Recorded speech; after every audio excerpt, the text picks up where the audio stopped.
حضور علیہ السلام فرماتے ہیں ان اللہ اختارنی، بے شک میرے رب نے مجھے چن لیا، واختار علی اصحابا، اور میرے لیے میرے صحابہ کا انتخاب فرمایا، واختار علی منہم اصحارا وانصارا، اور انہی صحابہ میں سے بعض کو میرا خصوصی مددگار بنایا اور بعض کو میرا سسرالی رشتہ دار بنایا، فمن حفظنی فیہم۔ اب یہ توجہ والی بات ہے، یہ تو ان کا مقام تھا کہ صحابہ رب کی طرف سے حضور کے لیے چنے گئے ہیں، حضور کی صحابیت کے لیے۔ اب سرکار فرماتے کہ جو صحابہ کے معاملے میں میرے حق کی حفاظت کرے گا، فرمایا حفظہ اللہ، تو اللہ اس کی حفاظت فرمائے گا۔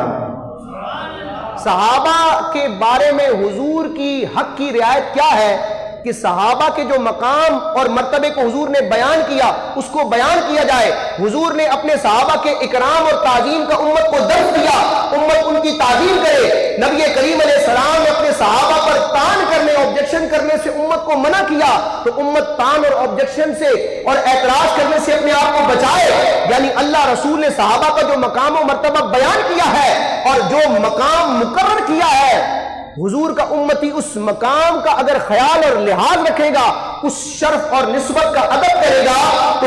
سرکار فرماتے ہیں کہ جو صحابہ کے معاملے میں میرے حق کی حفاظت کرے گا، حفظہ اللہ، اللہ اس کی حفاظت فرمائے گا۔ آج علماء کے لیے لفظ ہوتا ہے حفظہ اللہ،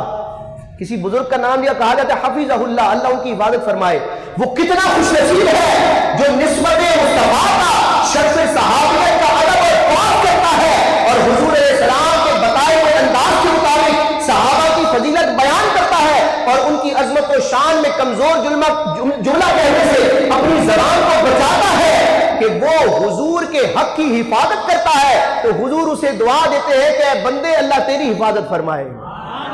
لیکن اس کے برعکس اگر کوئی صحابہ پر آبجیکشن کر کے ان کو برا بھلا کہہ کر حضور کو اذیت پہنچائے گا،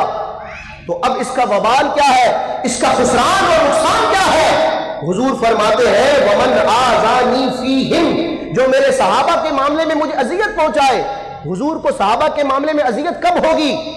جب حضور کے صحابہ کو معاذ اللہ برا کہا جائے گا، اللہ کے انتخاب پر اعتراض کیا جائے گا، حضور نے جو اپنے صحابہ کے فضائل بیان فرمائے ان کو چھپایا جائے گا، معاذ اللہ ان کا انکار کیا جائے گا۔ نبی کریم علیہ السلام نے اپنے صحابہ پر آبجیکشن اور تان اور اعتراض کرنے سے امت کو منع کیا، اور معاذ اللہ امت کے افراد اگر صحابہ پر تان کریں گے تو اس وجہ سے حضور کو اذیت ہوگی، اور معاذ اللہ جو حضور کے قلب اطہر کو اذیت پہنچائے گا۔ سرکار فرماتے ہیں ومن آذانی فیہم، جو صحابہ کے معاملے میں مجھے تکلیف پہنچائے گا، آذاہ اللہ، رب تبارک و تعالی اس بندے کو تکلیف پہنچائے گا۔ اور اللہ تبارک و تعالی جب کسی بندے کو تکلیف پہنچائے گا تو دنیا اور آخرت میں اس کی ہلاکت ہے۔ لہذا یہ روایات واشداف الفاظ میں یہ کہہ رہی ہے کہ حضور کی نسبت کا ادب کرنا ہے۔ مقام و مرتبے کا معاملہ جدا ہے، جو مرتبہ جس کا اللہ رسول نے متعین کیا، اللہ رسول نے افضلیت کا جو معیار مقرر کر دیا، اس معیار کو ماننا ہے، لیکن ادب و احترام میں کہیں بھی کمی اور کوئی کسر نہیں چھوڑنی۔ اللہ تعالیٰ ہمیں اپنی اولاد کی بھی اس انداز میں تربیت کرنے کی توفیق عطا فرمائے کہ صحابہ کرام کا جب بھی ذکر ہو، وہ کسی مہینے میں ہو، کسی محفل میں ہو، کسی عنوان سے ہو، اللہ تعالیٰ ادب والے انداز میں وہ ذکر کرنے اور ذکر سننے کی توفیق عطا فرمائے۔